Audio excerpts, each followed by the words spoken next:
Hello, Grots and Gits. Welcome back to Happy Crumpin' Wargaming. Today, this is user requested. This is a YouTube member or subscriber who actually asked for this. And so I'm bringing it to you because it's a good dang video. How the heck do we move big models on the battlefield? This is something that a lot of people struggle with. So what I'm going to do today is I'm going to be utilizing TTS to actually show you how to position, plan, and get all of your big models all the way across the battlefield, which is something that tons of people just struggle with. And they find that, oh crap, I can never use my big models because they always get shot to death, and that sucks. So why don't we just dive into this topic and figure out how to get you using your big models to big success. And before we do get started, I just want to say kill rigs suck. I love them. They're the coolest models that GW makes, but they suck. People who argue that they don't suck, I do see a place for them in teams, but that's about it. Anyway, let's move on to the video. You have some unique challenges with all of your bigger models. And these challenges do exist for more or less every your army in the game, but they're going to be tough, and it's going to be why that you really don't see the success that you want to see with your big models. And we're going to address that today. Those big challenges are going to be your terrain, your move blocks, and your screening. The move block and screening are two different things. In the terms of today's video, move blocking would be physically putting models in the way so that you cannot move your models. And screening would be stopping you from arriving from some form of reserves, whether that's deep strike or strategic reserves, anything like that. Anyway, guys, I'm a professional 40k coach. And after having had these conversations with multiple clients, I've decided to share it all with you. And so today we're going to learn how the heck big models move. What classifies a really big model? Well, there's a bunch of different ones. So you have transports, whether it's going to be a Rhino and Impulsor. You're going to have tanks, whether it's going to be a Predator or a Land Raider Redeemer. You're going to have big monsters. These are going to be things like Greater Demons or Tyranids monsters. Then you can have even big Knights. So there's a huge variety of the amounts of like big models that exist. Some people would even argue that some forms of mounted units could be considered big models because they do have certain concerns when it comes to moving across the battlefield. Those concerns would generally be move blocking and terrain and screening, right? So as you'll see, the problems are the same for all the models, and the way they address these problems tend to be very similar. And once we get onto the actual TTS, I'll show you how we plan our deployment, but let's just talk about that deployment for a little bit, because when it comes to these really big models, your deployment is actually everything.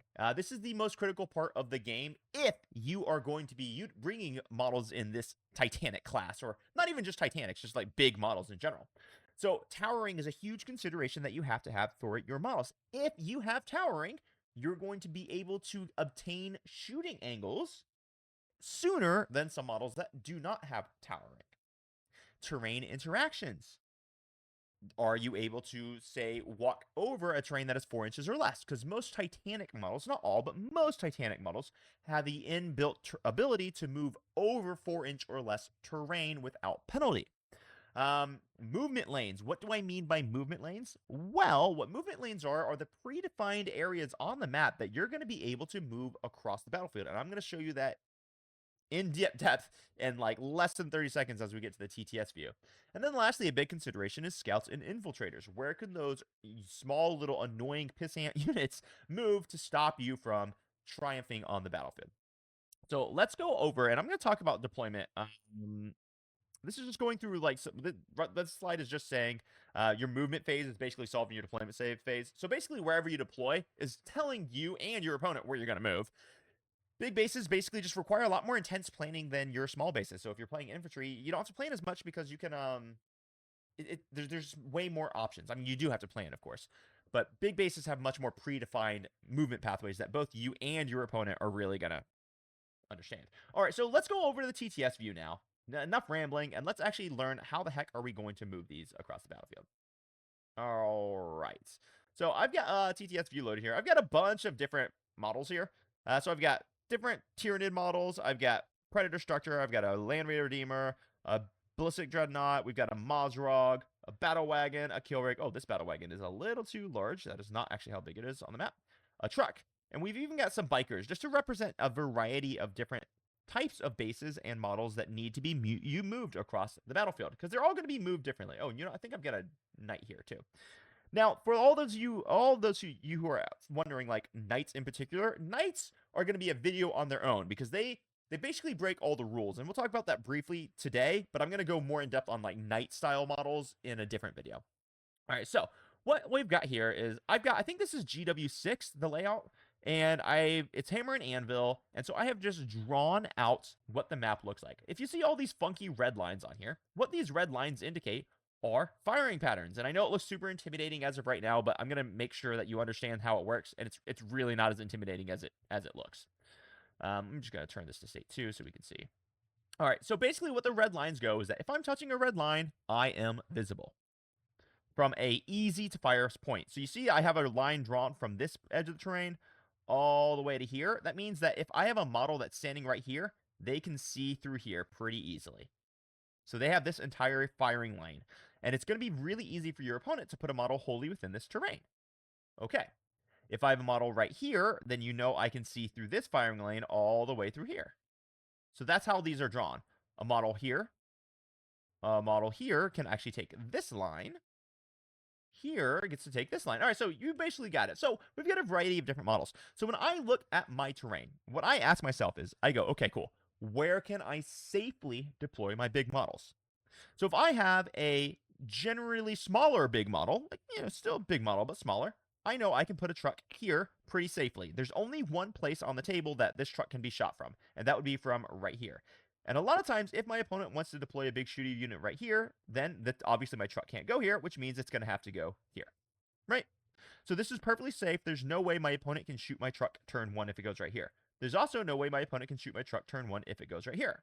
There's also going to be no way for my opponent to possibly shoot my truck turn 1 if it goes right here, unless it just has an astronomical movement. Like if it moves 14 inches like a baby knight, then it can, like a carnivore or something, it can come all the way over here, and then it could shoot from this angle. But that's going to be a very challenging angle to draw, because you're going to have to be able to move really, really far to get here turn 1. So more or less, my truck is 100% safe here. My truck is also going to be 100% safe here. There's no way they can draw a line to be here and see my truck. There's no way they can draw a line from this direction. So what I've already defined is I've figured out where exactly can my truck safely deploy. He can also obviously deploy back here safely. He can deploy here. He can deploy here. He can deploy here, and he can deploy here. So if you're playing a transport heavy army, it's important to know these spots so that you know where you can actually deploy.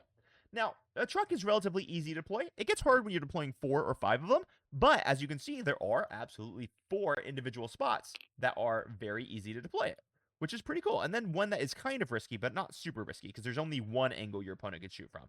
They can't shoot from here or here or here, which means that all of these angles are useless for them to deploy in. So it's important to know where your safe spots are and your kind of risky spots. Let's look at a harder unit. How about a Norn assimilator? Well, the Norn assimilator can deploy here. Once again, he's still giving this one risky spot up, but besides that, he's safe. There's no way he can be shot from this angle. There's no way he can be shot from over here or from here. So that means that I know for a fact if I deploy the Norn here, I can move him here, but he's going to be exposed. It's a problem. Now he's going to be exposed to the entire map, which means I don't necessarily want to deploy him right there. For me, it's probably better to deploy him right here. And what this does is it will 100% give a free shooting lane turn 1, but then in my turn 1, I will get here. And with a 2-up in cover and a T11 with no real feel, no pain yet, sometimes this is a risk I'm willing to take. If he has 2 Lancers deployed here, it's not a risk I'm willing to take, which means I'm probably going to end up deploying them here or on the other side. So some of your models, it's going to be a lot harder to hide than others, which means you don't have a safe place to deploy them. Luckily, the Norn is actually, the Norn is probably a little too hard. I think you might be able to get him right here. But if the problem here is that... looks like that works. All right, so there is one safe space on this map where the Norn can actually deploy, and that is right here. There is no way to get an angle from this direction unless you move a lot further than 10 inches, and you almost certainly don't move further than 10 inches. So you can't draw this angle. You can't draw this angle. So this is the only place on this entire map where the Norn can actually safely deploy. You could probably safely deploy him here as well. Yeah, all right, so there's 2. For the Norn, there are 2 spots. He could deploy here. Of course, when he moves out, there's no cover, so he's 100% going to be a shot at a bunch. Or you could deploy him here. Now, if you deploy him here, he can very safely turn 1, move to be here. Now, there will be a little line here potentially, but your opponent's going to have to move up to take advantage of it, which means that this is a relatively safe, what we would call staging point. Of course, with Norn and their natural ability just to be super tough, they might also want to just go straight up onto the objective. So this is a safe place for a base like a Norn. Let's get rid of the Norn. Let's look at another one. We have Excrin, which is a little bit of an awkward shape. Once again, slightly risky to go here because you do have this angle available to you, but that's the only one. Just like the truck, this is 100% safe. This is 100% safe. You can get this to be 100% safe, and you can get this to be, let's see, can we make it work? And you can get this to be 100% safe. So about 4 spots for the Excrin. So the truck and the Excrin are going to be the same. They're about 4 safe spots. The Norn has 2. What about something huge? What about a Land Raider Redeemer? I'm not going to go through each individual one of these, but I just want to give you some examples. This is a problem with the Land Raider Redeemer. There are no safe places, really, to deploy the Land Raider Redeemer. You can technically deploy him right here, and this would be basically 100% safe, but he's very far back from the action here, which means it's going to take an entire turn for him just to get even here. And he can't even drive through here because he's too wide. So this is not a good place to deploy him, even though he's safe here. When you have a model like the Land Raider Redeemer and there's no safe place to deploy him, basically what you have to do is you have to choose where do you want to get shot from. This is probably not the best place to choose to get shot from because he's going to have angles here. He's going to have angles here. It's a very obvious place for him to want to deploy his anti-tank. What I like to do when I have models just like the Land Raider Redeemer, which can't be deployed safely, is I just choose my flank. I say, cool, you can shoot me from here. That's your option. Or you can shoot me from here, but you can't shoot me from anywhere else. Which, what this does is it forces my opponent to deploy a big shooting threat on this flank or on this flank. And once my opponent has deployed a big shooting threat on this flank or on this flank, it takes them out of the rest of the game because this model can only shoot here. There's no other angles for him to shoot, so he can only cover one flank. If I have if my opponent has a model here, he can cover here, he can cover here, and he's a lot more mobile. So if I don't have a safe place to deploy my big models, I make my opponent choose where he wants to be. Because then I have reduced his mobility and his threat for everything else that I want to deploy. So very often, I have to accept that, yes, my Land Raider Redeemer will get shot turn 1, but he's only going to get shot from this angle. I'm not going to let him get shot from any other angle. So I just make sure I draw my lines, and I make sure that it's impossible for him to get shot from anywhere else. And luckily, he's going to be in cover with a 2-up armor save and armor of contempt. He's generally going to be fine turn 1, even if you have a big Lancer shooting down him, although that's scary. All right.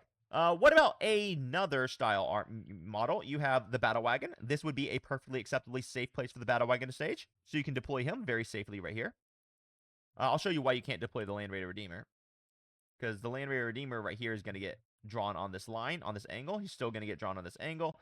You could put him all the way back here. He's still going to be exposed from here. So since he's going to be exposed anyway, you might as well put him somewhere where you want him. Okay. Battle Wagon very safely be exposed to be delivered here. This is pretty too far back. He can pretty safely be deployed right here. You just got to finagle it a wee bit, and then he's safely deployed, which means turn 1 he can just move to be here. Or you can move him up the lane. So this is what I'm talking about with these predefined movement lanes. I know for a fact that this Battle Wagon, he really only has, he gets to maybe stage here turn 1, and then turn 2 he's going to this objective, or he's going to this objective. There's only 2 ways he can move. That's what I meant by the predefined movement lanes. All right, so Battle Wagon's got like 3 spots. The Kill Rig is similar to the Land Raider Redeemer. He only has a few options. So he can go here. He can't fit here because his base is too dang big. So the only safe place that he could possibly deploy on this map would be right here. What does this tell me? It tells me it's possible that I might want to strat reserve my second Kill Rig if I want to take 2, because I can't safely deploy them otherwise. You could deploy 1 here. This would work. This would be a safe place to deploy 1. So maybe there's 2 spots. And this isn't necessarily too far back, because you could always move your 10 inches and then be in striking range for your next turn, and you'll have cover. Of course, Kill Rigs are not very tough, so I wouldn't trust it. So there's only one place for him to be safely staged and in a relatively good position, which would be right here. He could technically come here. So that's basically it, guys. Once you've defined where your models have to be deployed, then the rest of your deployment pretty much falls in line. You know for a fact that your Kill Rig has to go here, which means that your bikers can go here. It means that you know that you can put your truck to be here. It means that you know you can put your Battle Wagon to be here. This is, of course, if you're playing an Orc player. All of these are the things that you know is automatically going to happen. Now the rest of your deployment is basically pretty dang easy. So there you go, guys. That's how you're going to deploy big models. I think I've got one more thing on the PowerPoint I wanted to show you. So let me just switch on over for just a moment here before I let you guys go. All right. There are a few unique cases, and we're talking about like Kool-Aid Man. When you have the Kool-Aid Man ability, which is your ability to walk through walls, you see this in like Crusher Stampedes, Soul Forge, Big Knights, Chaos Knights, Loyalist Primarchs. This will change the way you deploy, and this is actually why I'm going to do a very separate video on Knights, because Knights have a very unique ability, which allows them to pass through the walls. And I'm going to very specifically talk about how you would want to move Imperial Knights or Chaos Knights, which is a little bit different than every other vehicle army in the game, simply because they have the ability to ignore the walls. So there you have it, guys. This was a tutorial on how to deploy and to define those movement lines for your big models. Hope you enjoyed it. If you got value from this, please like, subscribe, share with your friends. The channel is growing, but we could grow faster, and I appreciate all of your love and all your support. And until next time, crump on, my friends. Bye-bye.